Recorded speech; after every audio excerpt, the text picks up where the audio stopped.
Hello, everybody. This podcast is Lava. My name is James Font, and with us, as always, Silas Shoemaker and the beautiful Sam Shoemaker. We got married. It's a beautiful thing. It took us 2 weeks. That's why there was a week off. We Yep. were Yes. on our honeymoon. Yep, yep. It was nice. Sam is First time wearing a he's cool touched my shirt. knees I think it says, I don't know what it says. I can't read Adventure till death. it. Okay, 'cause he put too much stuff over it. I think his shirt's just crinkled up. So, guys, I've been sick for a week. A week and like a half. I don't feel good. We know. It's pretty terrible. Mm-hmm. I think your reaction to it's worse. Yeah, it's really bad. He gets really bad man colds. I do. It's totally a man cold and not anything worse. Yeah. Not at all. It's Whoa. if a woman was experiencing it, I was trying to do the whole like meme comparison where it's like when a woman gives birth, they begin to understand the very beginning pains of when a man has like the flu or the cold. That is a pretty funny meme. And I was going to try and say that, but then I goofed and I made it backwards. So I like it. A man having a baby can only... When men have babies, chickens walk. No, I don't know. I had the same thing like beginning of this year or January. I had the thing where it was like in the morning I felt sick, and then by like 4 o'clock I'd have a fever of like 99.6 or whatever. So then like the last hour to an hour and a half of work, I'd just be like, Yeah, it's pretty bad. That's just because you were pregnant then. oh. Mm-hmm. Where's the Anyways. baby? And I gave birth to the world record egg, What? which Wow. just hatched Sunday. Yep. Wow. Super Bowl Sunday. That's awesome. Yeah. What was the groovy thing inside it? Shaggy the dog. I think you got things mixed up there, Sam. Big Chungus. No. PewDiePie's 84th millionth subscriber. Oh my gosh. Yeah, just a picture of them, then you find out that it's just a remade account. It's just a bot. Yeah. No, actually, it was a message of pro mental health awareness. I'm being crushed by the pressure of social media and life, and call somebody if you have that same feeling like you are my a egg fragile does. person. Ah, crack. Crack. Social media. Which Should leads it us be to our stopped? next subject. Social pressure. Yes. All right. We brought in Dr. Phil. Just kidding, it's not actually Dr. Phil. It's just a sack of potatoes I with did some not mustaches. That's much better Around than the top Dr. of his Phil, head. actually. You can throw that at people. You can't throw Yeah. Dr. Phil at people. Well, I mean, you could if you were like Dwayne The Rock Johnson. Oh Yeah, my but you'd still gosh. get I was sued. legit going to say the same person. He just Ha, eats Rock Dr. Phil. beats potatoes. Every time. So if you guys can't, if you guys don't understand yet, we don't have a topic. We do, but like, we're both, I don't know. Are you guys Yes. tired? So what happened I'm not was tired. James and Silas didn't do any research, and Sam copy and pasted a crap load of research 10 minutes before the podcast. In my defense, I was getting my hair cut last night. And then when I got home, I went to bed. You think your beauty standards are more important than this podcast? I will pull the sick card. I have been. In my defense, I've been sick. The past like 2 days, I've been like coughing up all kinds of mucus and stuff. So Sam, did you watch the Super Bowl? Nope. The only reason I watched the Super Bowl is because I went to a Super Bowl party with Silas, and we watched the game, and my wife and I left with a little bit left in the game. Like, I don't know. You missed nothing. We got home, my wife turns it on. So I'm sitting there Wait, laying on what? the- Why? Yeah, because Why? she cared. It was weird. Huh. So we Interesting. watched the Super Bowl. It was basically Silas and I on each team trying to score. At that moment in time, yeah. Yeah, it was like Silas and I playing. I mean, I don't watch any football, but come on, Tom Brady. He's the best. I just didn't care. Not really. He's I don't the even best. care for sports. I don't at It all, just didn't but interest me. it's the Super Bowl. I've watched 2 football games this year. And I didn't get invited to the party, but hey! That's, yeah. Did you Yeah. read my text? I did. That's I had to throw that in there as like Yeah. an underhanded blow to the groin for you, you know. It didn't hurt my Were you- feelings. Or I didn't. Or I didn't Elliot, set if he listens, I you just- know what, Elliot? I didn't I set- spent my day for the Super Bowl Sunday just watching The Office at home. Technically, With Devin your wife? invited me. Yeah, so actually, Technically, one up on Devin him. invited me. He's like, "Good job, Elliot. Thanks for making me stay home with my wife." That I have. Yes, totally. that I have. That's what I was getting at. At this point, I don't believe you that she's actually your wife. Yep, I haven't seen her in months. I may have been your best man, but I don't know if I actually believe that wedding. I haven't seen her in months. It's because I married Silas instead. Oh, baby. I thought that was a secret. Haha. All right, guys. So, actually, we do have research for today. Sam did it all because, again, I didn't. So today's topic is about Michigan myths and legends. That's what I have written on this paper. But literally the next line, it's not about that. Because when I was researching all of that, it was really, really bad stuff. Like there wasn't enough So information. there was this guy, and he lived there, and I don't know if he actually lived there, so it could be a legend.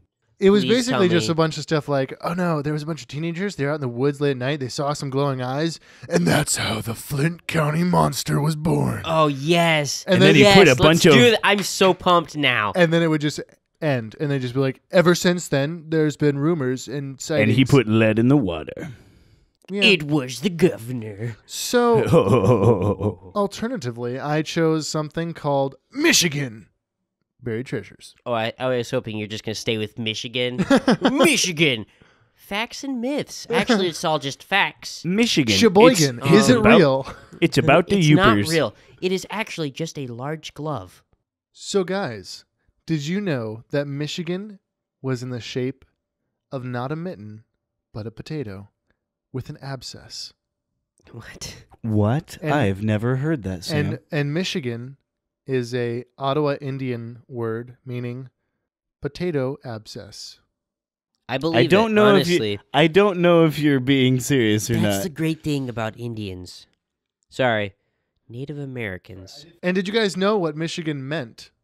Like the name, What did the Michigan name- mean? The name Michigan. Michigan. Can Michigan. I guess? Yeah, Can I go guess? for it. So they called it Michigan because the term Michelin was already taken by the tire company. You know, I don't see that here on my Google search, but I'm just going to assume that you're right and not bother answering. All right. Perfect. Actually, though, in all truth and honesty that the internet brings, and the first thing that I searched and clicked on, the name Michigan is the French form of the Ojibwa word Michigama, meaning large water or large lake. I cannot say these words. Wait, seriously, Michigan's is named the same reason, or named for the same thing as Ohio? Similarly, large water or large lake. Ohio was great river or large creek, like roughly translated. Ooh, one's moving, one's not. That's right. Stillwater. Obviously, because Michigan is the home to the Great Lakes. Yep. It's they all touch Michigan. Mm-hmm.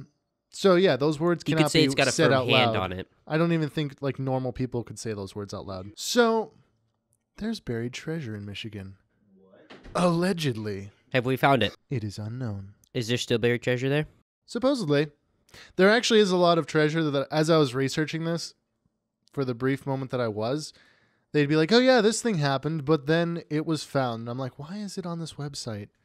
It's like hidden treasures and where they might be found. So there's this one plot of gold somewhere buried in Michigan. Some dude found it back in 2012, but before that, it was unfound until it was like from the moment that it was buried. Basically. Yep. And that's the thing with a lot of these. You never know if looters found it and they didn't want to report it. I They wouldn't just have. wanted to sell it on the black market because they would not have to pay taxes or turn it over to a historical society. Sam does not like that. I don't, because He likes history. I would think melt history it down should be and make shared. a new pair of shoes. So really, really brief tangent. There's a long story behind this, but I'll give you guys the rundown, the very brief rundown. Do you guys know the Wright brothers, the men who Yes, the invented people that flight invented as- planes. They flapped their arms real fast and flew. Yeah. Yeah, I know but that. they put sticks on him, so it was They're from different than Ohio. other This people. is Michigan history. That's right. But just give me one second Okay, here. okay. Bear Waiting. with me. Bear with me. Waiting.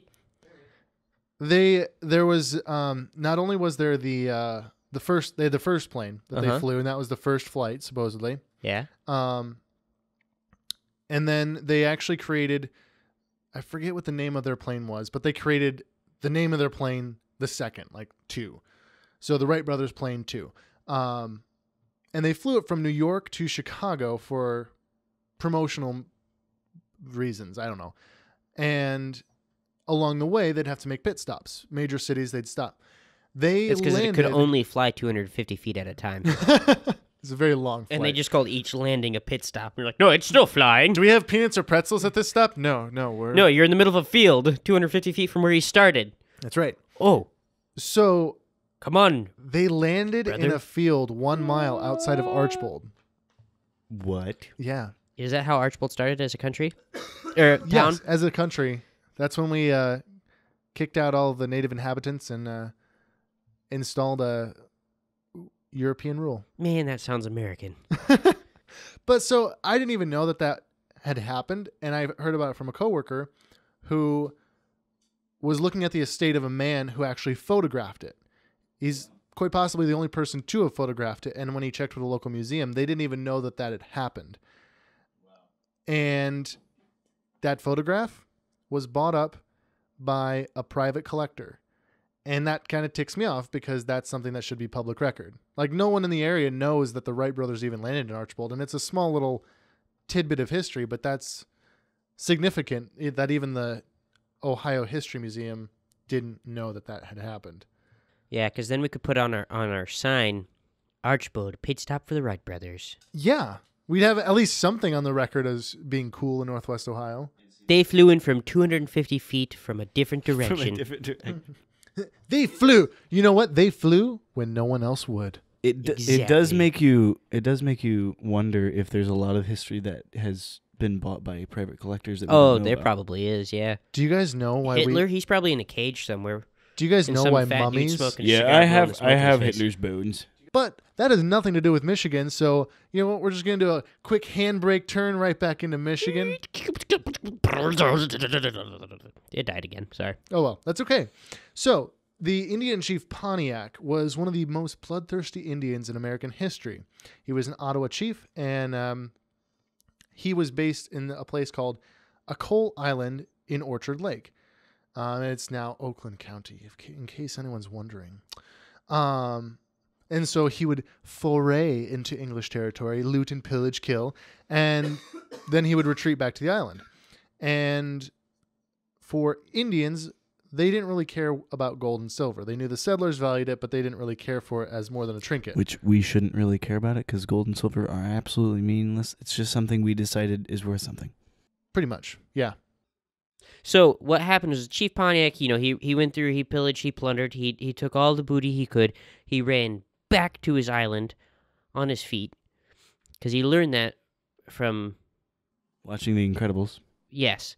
And when he got back to his island, he had all of the local women start a big fire, and he melted down all the gold and silver.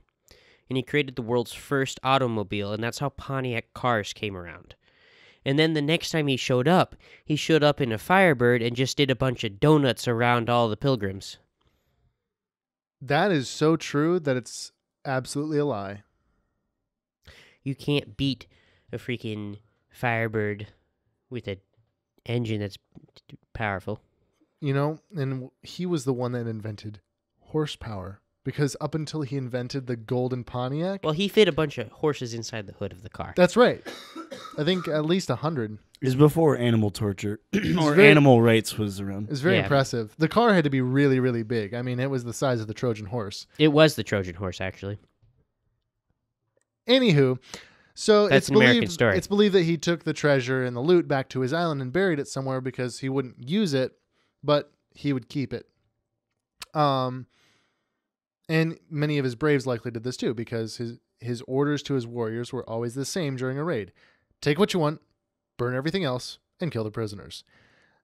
And that's interesting. Since Pontiac made dozens of raids during the war on the whites, which was known as Pontiac's Uprising, it is probable that he buried large quantities of loot on Atoll Island. None have been found to this day, so the legend remains. Let's go. All right, I'll get my shovel. My boots are partially waterproof, so I can go anywhere.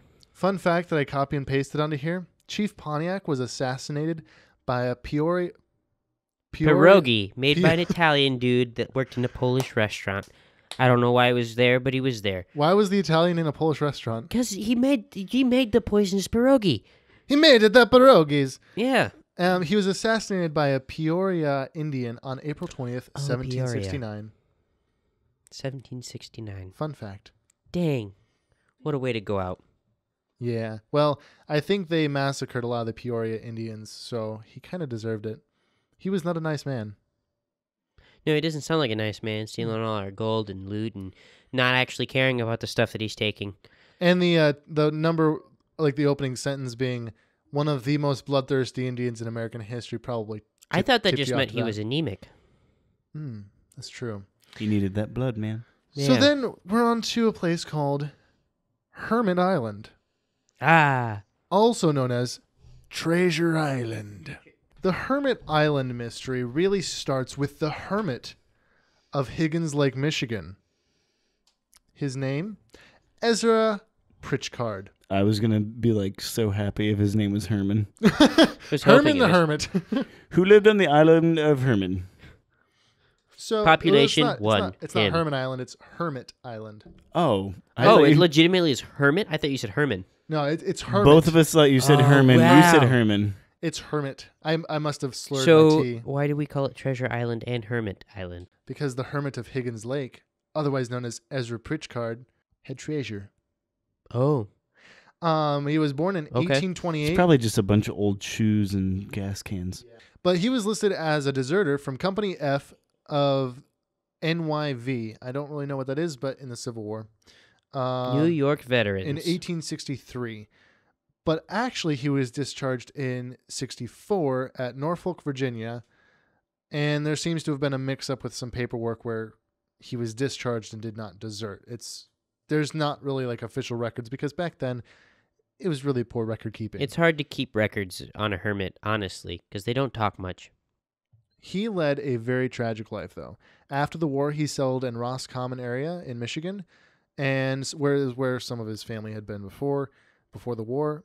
And it was said that his son, his firstborn son, was the first white child in the area, and that was in 1868. So that's interesting. Dang. But in 1873, he accidentally shot his wife, Susan, with a shotgun in the leg while she was pregnant with twins. That was on purpose, I'm pretty sure. I would hope not. That's terrible.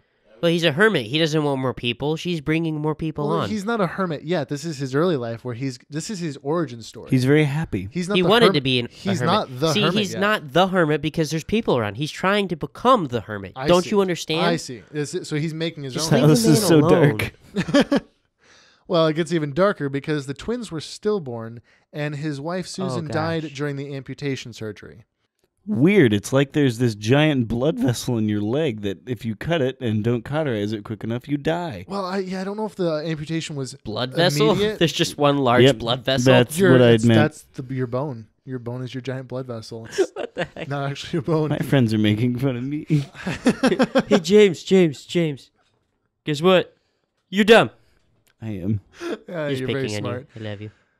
So then in 1885, just 8 years later, Ezra's son Edwin was murdered by a former logging employee who had shot him in the head with a shotgun. What the heck? I don't know what the disagreement was I over, think but shotguns should be banned. clearly. So this was way too much for Ezra to handle. And he lived the last 20 years of his life alone on Dating what was Jesus. then known as Flynn's Island in a hunter's dugout. It was written of him that he was a kind man with kind eyes and would greet visitors to his island gladly. He'd just come up out of his little hole and be rubbing his shotgun and be like, I want to come in for some tea. Hey, just watch your legs there. It's not actually tea. It's just grass clippings I gathered from around.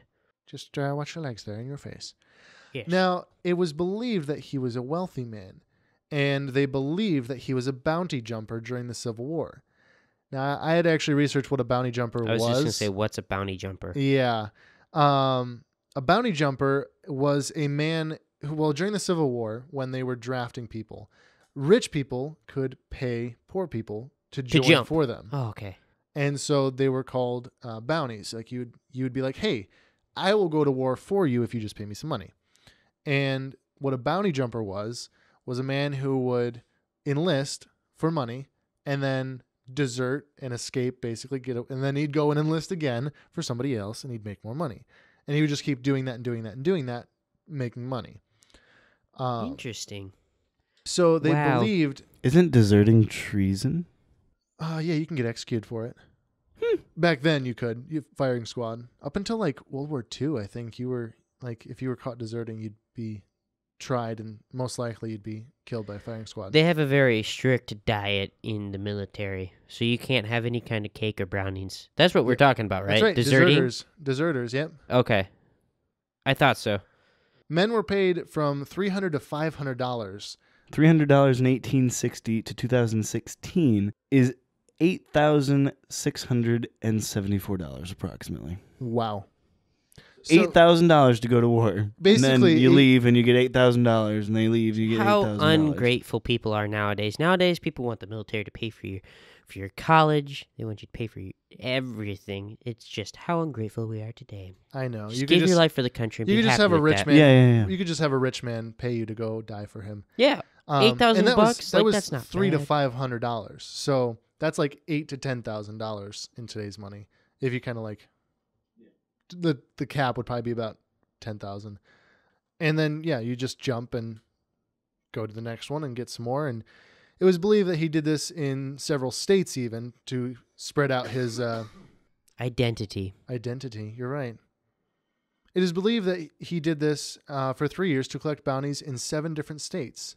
If this is true, he came to the island with considerable wealth. But no one ever saw him buy anything other than food and tobacco. The bare necessities.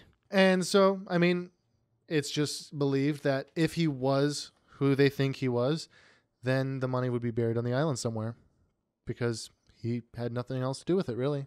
Just pull out what you need for food and tobacco. Cool. Interesting. Now, on this next story, we're talking about $500,000 worth of gold. Wow. Oh, yeah. Dang. Is that in today's money or 1860s money? It's in today's money. Okay, let's do it. So in 1874, Michigan's biggest industry was logging. In August of that year, of 1874, a gang of desperados laid to wait on a stagecoach carrying $74,000 of 1874 money in gold to a large lumber camp in the area. Dang. This was near Benton Lake. Okay. Think of how annoying that'd be. You're waiting for your paycheck, like you've been working hard all week, and then someone robs the guy bringing you your paycheck. I'd be mad. Isn't that the government?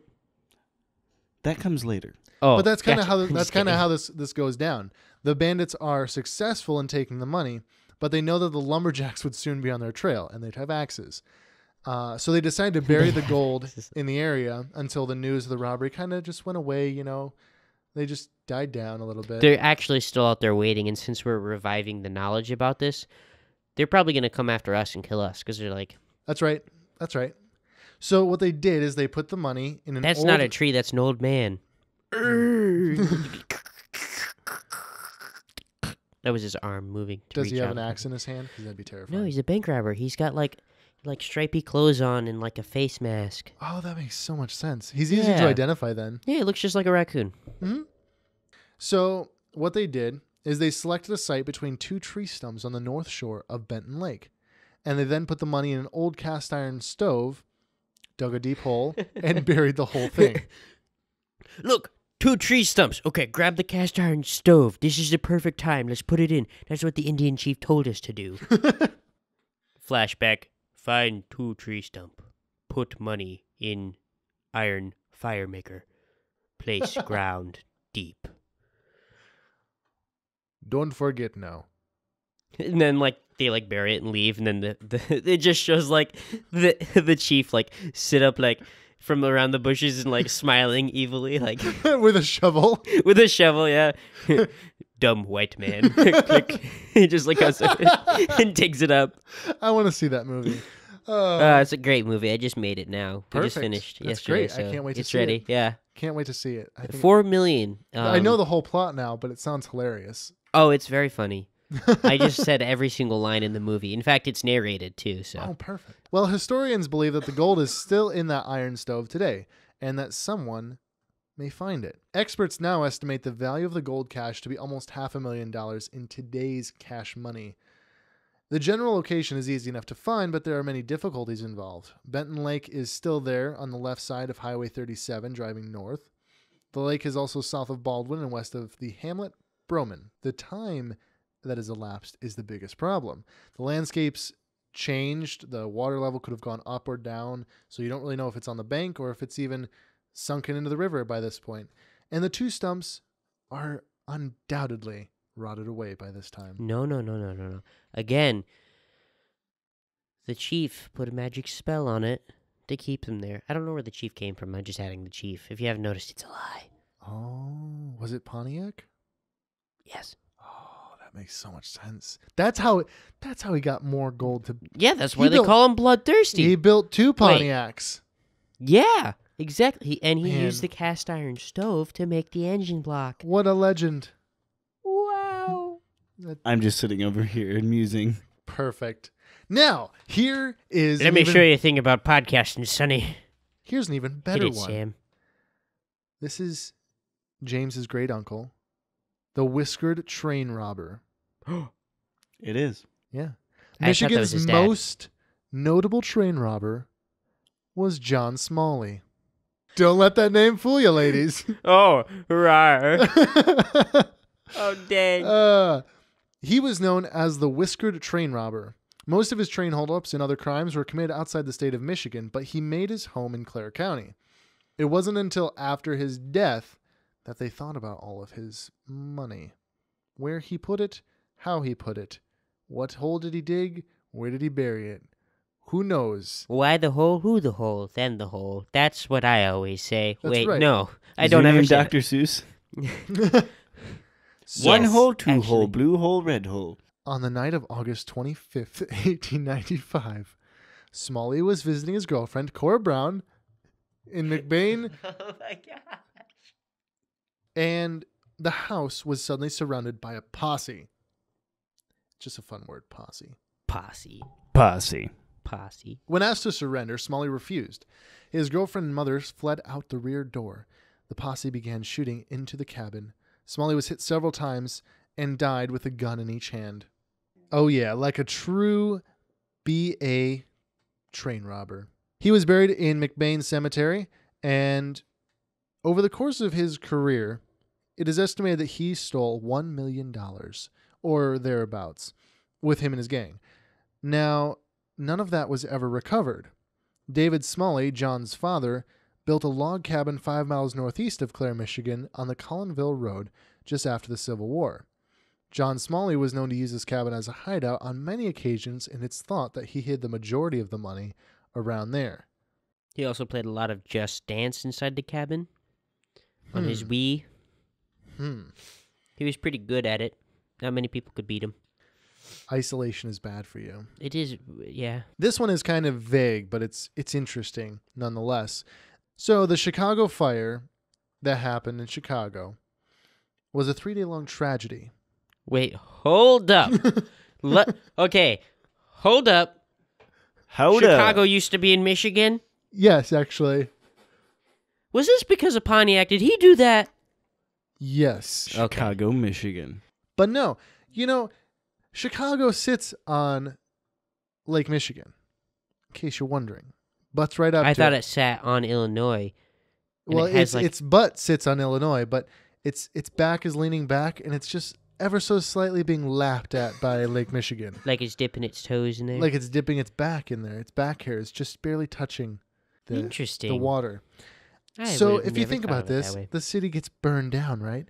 All people's stuff is just sitting there for looters to loot and Yes. plunder. Ooh, I just want to stick my sticky fingers in everything.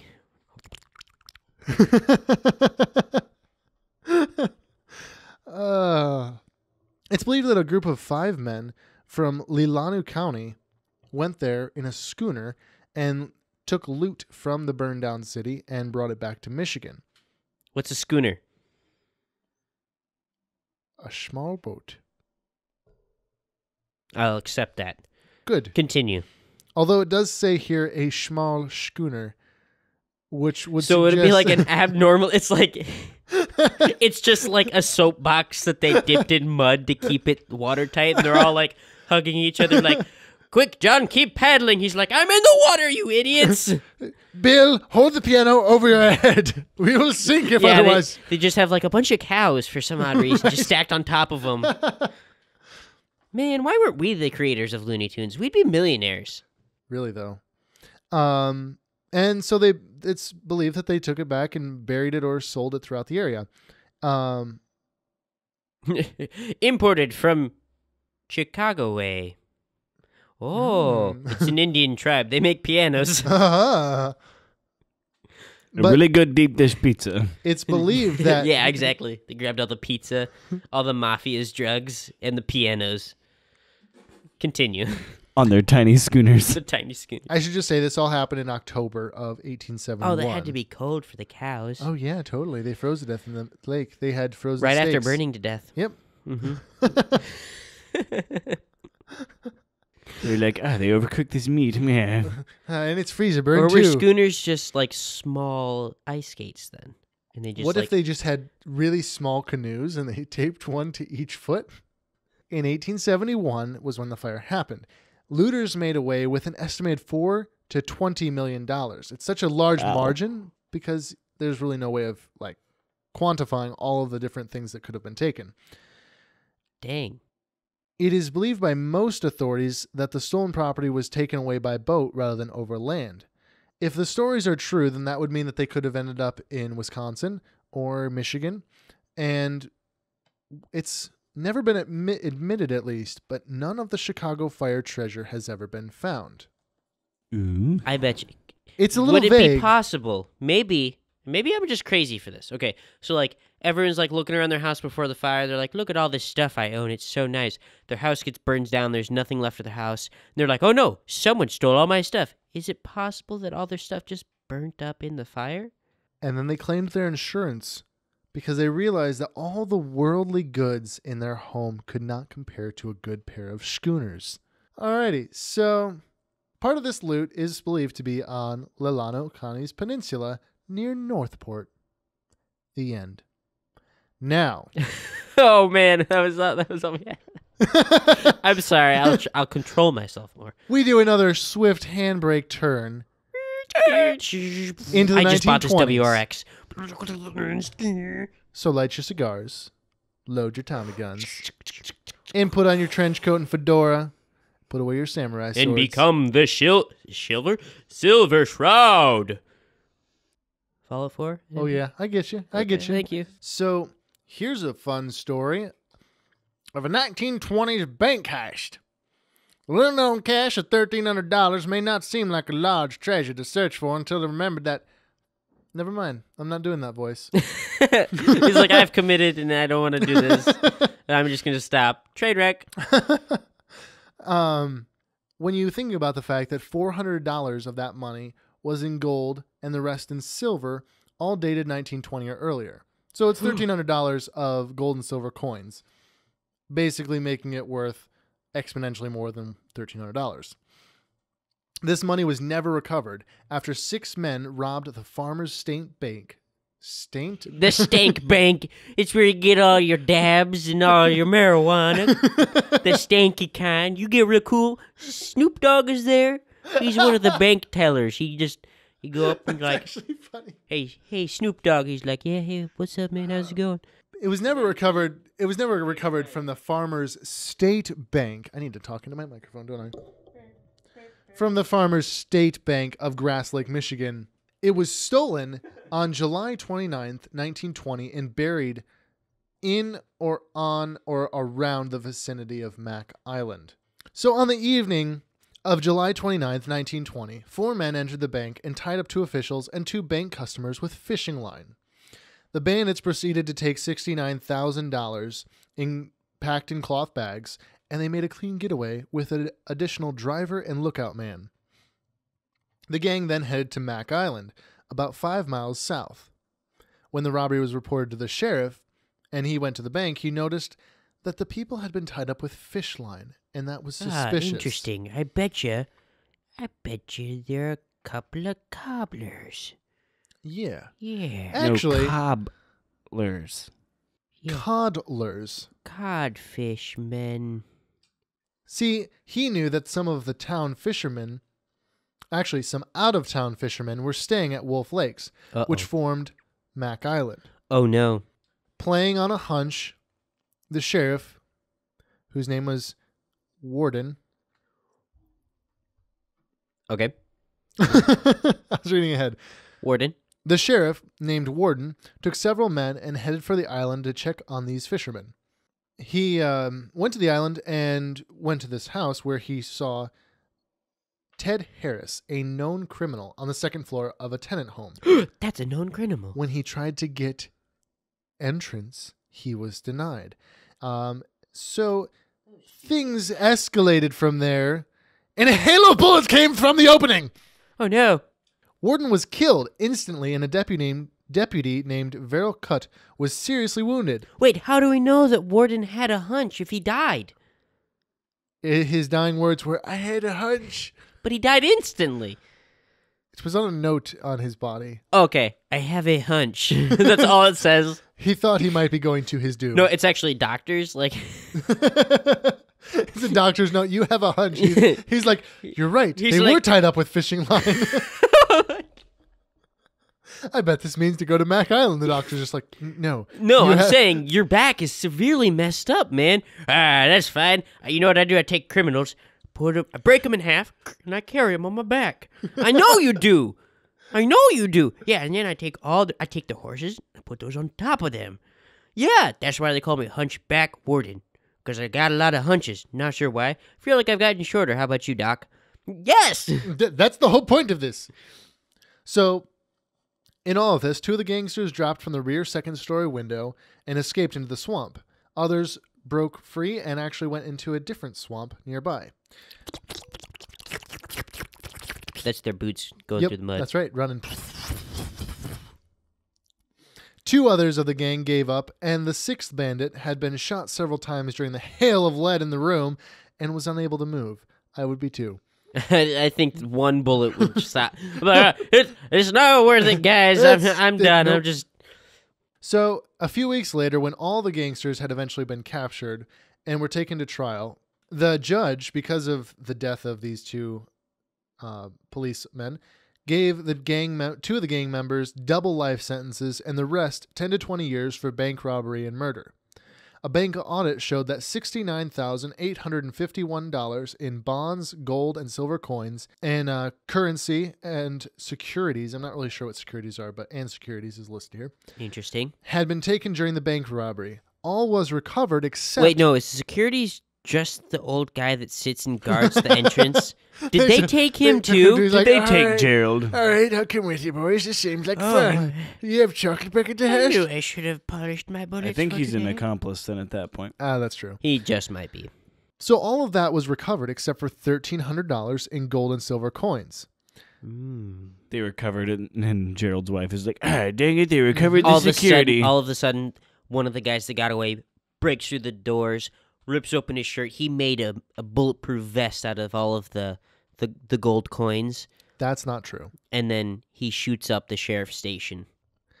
It's believed that this gold and silver must be hidden near the tenant house where they stayed on Mack Island because the gangsters had not left the island. It is likely that none of the gang returned after their long prison terms for such a small sum as $1,300. Mack Island is located 5 miles south of Grass Lake between Big and Little Wolf Lakes. The tenant house... Where's that? I don't know.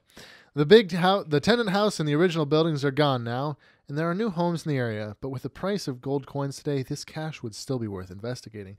That's from the website that I pulled this from. They don't know what they're talking about. Down at the bottom of it, if you read again, it says that the cash was found. This is the story of Van Sickle. Van Sickle. William Van Sickle was one of the early settlers in central Michigan. This all takes place in the summer of 1838. He settled in the southern quarter of Section 31 near the old town of Ovid, 35 miles northeast of Lansing, Michigan, which isn't terribly far Nope, from where Lansing we are. is like at least 4 hours away. Now, this man was a bachelor, and he cleared a small area and built a fairly comfortable cabin. There's a cozy cabin. All his efforts of improvement stopped there. Oh no. That's where the mystery starts. Several strangers seem to be Van Sickle's constant companions. None of these people were particularly neighborly or friendly. And these men, although they received guests, for dinner and such, they never returned the favor and went to other people's homes.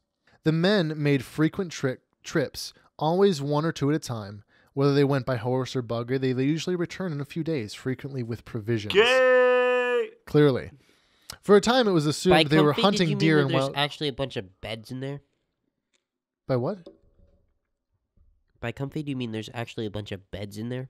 Did I say comfy? Mm-hmm. When did I say comfy? You said comfy cabin. So anyways, it was assumed that they were, out hunting or whatever.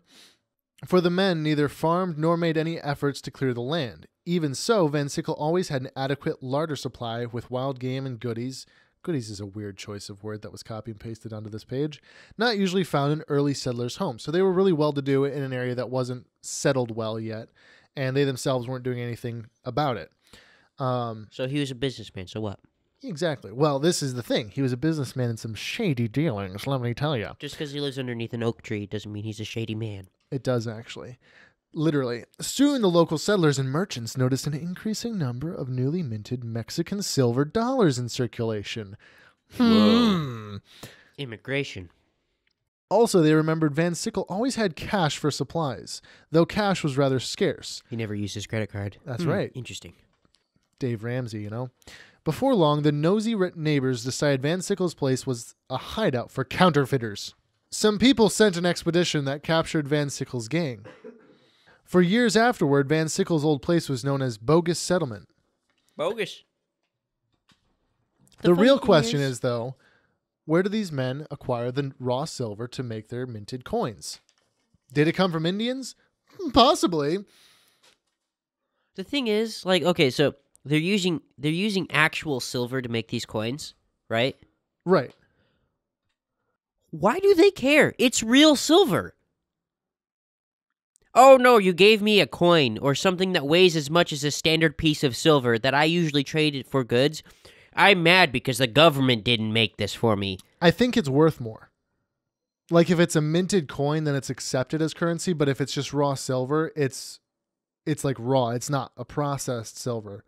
So there's a difference in terms of... No, but I'm still saying it's still silver. It's still like... I don't really understand this one, to be perfectly fair. I'm mad that he's giving me more money. And that it's Mexican money? Oh, never trust the Japanese. Spanish silver in Michigan? I don't know why any of this matters. Okay, Mr. World War II veteran. But anyways, they believe that if he did have all the silver to mint these coins, that it would be in or around where his cabin was. But unfortunately, we don't really know where his cabin is. Just got to pick up the cabin. Underneath it's a silver deposit. Now, here's an interesting other story. The Great Lakes is the final resting place to many, many shipwrecks. A huge number of shipwrecks, actually. Now, not all of them are actually valuable. Some of them are just ore-carrying ships or whatever. But there is a select number that carried goods of value that could still be good today. We're talking papayas, pineapples, pears, monkeys. And papyrus, the ancient Egyptian paper. Now, yes, the first one is and in puppies. 1847. This is the Phoenix, and it sank with a loss of 250 lives. These were mostly Dutch immigrants, and their trunks contained all of their worldly goods. This would mean a lot of money and silver jewelry, gold jewelry, all that kind of stuff. Were they teenagers? Because their trunks were filled with rags, because that's all they could afford. And iPhones, because they just used them all day. They couldn't get the teenagers off their phones. That's why it sank. They're like, oh no, watch out for that iceberg. Oh crap, he's got his AirPods in. He can't hear a thing. Sorry. I hate that meme good. So much. No, I love that meme. How'd the Titanic sink? Hey, Captain, slow down the boat. Oh no, he's got his AirPods in. Glug, glug, glug, glug, glug, glug. Well, it was said that at least one family was known to have an estimated $100,000 worth of goods on that ship when it sank. Now, the next one was in 1854. This was the Westmoreland. It sank with $100,000 in gold and $95,000 worth of whiskey and other cargo. Yeah, that's right. Sank to the bottom. Is it still there? Presumably. Let's go get it. The whiskey would probably be delicious right now. It would probably be so good. Actually, well, after it's bottled, it doesn't age any further. The bottling stops the process. So Except the swordfish came and popped out of the bottles. Dang it! I'm gonna kill every single swordfish. It's weird how on this swordfish planet. got into the freshwater Great Lakes, but I don't. When you I want don't- whiskey, I you're won't judge determined for nature. I like anything. how you're making that. Anyways, never mind. He just pointed out that a guy on the Titanic had AirPods. Hey, it's and you're possible. like, well, It's possible. Saltwater. Who knows? Swordfish. Have you been to the Titanic? Have you seen the captain's dead body? He might have AirPods in. Anyways, the next one being in It really 1856. hurt my hand when I punched it. Not gonna lie. It's okay. My you work hand in has IT. been sore the past couple days. The Superior sank during a savage storm. It was Savage. estimated to have $30,000 in double eagles, which, if you don't know, are They're two-headed eagles. America. Yes, but they're actually $20 gold coins. Holy crap. They were used as $20 gold coins. Wow. I wonder what that would be worth now, because $30,000 in 1856 money probably would be I several think the hundred rate is thousand dollars. 2 times. Wow. No, never mind. That's not right. It's a lot of money. Dang. It's $30,000 is a lot of money in face value, but even more so with old money. Then the next one, 1861, the Sunbeam sank with $10,000 in hard currency, at least in like old timey What's money. hard currency? Coins? Gold, silver coins, like that Okay. kind of thing, not paper money. That was Gotcha. all in her safe, and there was also a small fortune in heavy copper ingots stored in her hold. Hmm. And then the last one that I have here is 1895, the Chicora. She vanished, actually, but when she vanished, on board were 120 barrels of whiskey and over $50,000 in gold, silver, and currency. Let's find it now. Oh, yes. And now for our last story, The last one. the story of Silas Doughty. That's right, people. I changed my name to protect my identity. I knew it all along. Wait, is that really how you pronounce his last name? Doughty, yeah. Dottie. Or He Doty. sounds like a He could be pirate. Doty. Doty? No, Dottie. But Doty. the local community called him Sile. Sile. I'll take it. He was a legendary figure in the areas of Branch and Hillsdale counties, Michigan. Also very pretty local. That's a weird way to say that, but it's also very local. He was known as the Robin Hood of the area. Heck yeah. Though in real life, he was quite contrary to that. Oh. He was the He robbed West's, from the poor to give to the good. Rich. He was actually the West's first outlaw of note. At the Huh. beginning of his career in the early 1800s, Indiana was actually considered the West. Which, I mean, Gary, Indiana still is the Wild West, but, we don't have to go and talk about Oh, my Gary. that. Oh, Gary. So he was this guy, Doty. I'm going to call him Dotty. You can just call him Silas if you want. Yeah, Silas Yeah, Whitlock. that's me. Yeah, That's me. was mean, cunning as a fox, That's true. and was murderously inclined as a thief. Maybe. Which, wasn't your family like a thief back in the 1600s? I don't know. No, but so the Whitlock clan, I'm pretty sure comes from like a guild of thieves, or we're known for our. I was part of the Guild of Thieves in Assassin's Creed Brotherhood, so nice. I understand where You you're understand- coming from. yeah. Yeah. I just get a weird twitch every time I see a nice pocket watch. I knew Anyway, it. Yeah, no. Over in Europe, the Whitlock household is actually apparently a fairly well respected household. Yeah. By the way, have you seen my phone? We have a I family had it right crest. here just a minute ago. And wait, where's my wallet at? I don't. Don't ask me why my pockets are bulging. He did end up later spending half of his life in penitentiaries in Michigan, Indiana, and Ohio, but that's irrelevant. Such potential wasted. When the lawmen were after him during his rather nefarious career, he hid out on his friend's fertile farm. That's a really nice little. Yep. Man, when you call someone named Silas nefarious, it immediately makes me want to punch him in the face. Because, like, Such a stupid name, right? no. It just, like, if they're, like, a jerk and their name is Silas, they just sound like a terrible person. Like, How dare like they? worse than, like, other people with, I don't know. I Maybe I'm agree. just defensive I over agree. my Worse than name. other people like named Adolf and Judas. I That's think right. I'd rather punch a bad guy named Silas in the face than Adolf. I'd still punch Adolf, but, like, I'd punch him too. I'd punch this guy in the face. Just because you called him nefarious. There's power in words, Sam. Yeah. So he hid out on his friend's farm. He also would hide on his son's farm near Coldwater, Michigan. And when he I've really been to wanted to Coldwater. disappear without a trace, he vanished into the swampy lakes of Steuben County near Fremont in Angola. Did you say stupid county? No, Steuben. Steuben. Steuben. I think they changed that because people were going, "You live in stupid county," and all the kids were going home crying. But anyways, he would just be robbing and stealing, and he would actually, what he would do is he would take people's goods and then sell them as his own. So he would take people's cattle, farm equipment. He would take harnesses. He would take chickens and goats and all kinds of things like that. He even take butchered meats. He doesn't sound like that bad of a guy. He or would sacked- rob from the rich and give to the poor. He just considered himself poor. It seems like he's actually just robbing from other poor people and then making money off of it. But he would store this money that Nothing he wrong made with that. in little caches from $100 or more to, say, $1,000 in gold and silver. He would put these caches on his friend's farm or property of his son. But most of his secret caches were on little wooded isles, like islands hidden Okay. in the boggy swamps.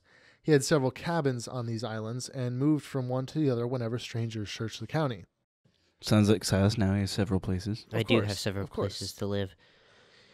It's true, and I have money at all those places, but only when my wallet is there. He was accused of 5 or 6 cold-blooded murders, and he was convicted only once of second-degree murder early in his life. So, he was jailed and later in life, and he eventually did die. But the lawmen of his time never actually found more than a couple silver dollars on Dottie's person at one time. The rest of Interesting. his plunder was safe buried in ground. Now, 3 of Dottie's caches were accidentally found years ago. There was a couple $100 in the first, $500 in another, and about $1,000 in the third. That's right. If one were to go and track down the sites of the old farms where he hid out around Fremont and Angola, you might find a small cache with a little bit of metal detecting, a little bit of ingenuity, and a bag of Haribo gummy bears. I prefer bazooka bubblegum. And that, my dear friends and comrades, is the end of my list of Michigan treasures. So if there's one thing we can take from this, I used to be a pirate. That's all I got. That's all I have to say about it. I believe it. And you buried in ground. I'm buried, yes. Sam took all of his papers and just put them in the trash. All of my hard work and efforts. I'm tired. Just all worn out.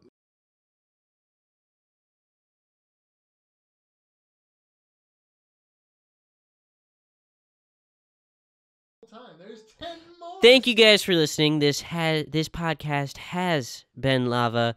We hope you enjoyed our smooth voice tunes, and we will see you. Just kidding, we won't. You'll hear us next week. Or the week after, whenever we get another podcast out. Yeah. Be sure to check us out on YouTube, iTunes, Podbean, Instagram. This podcast is Lava. Peace. Bye now. Llamas. Meh.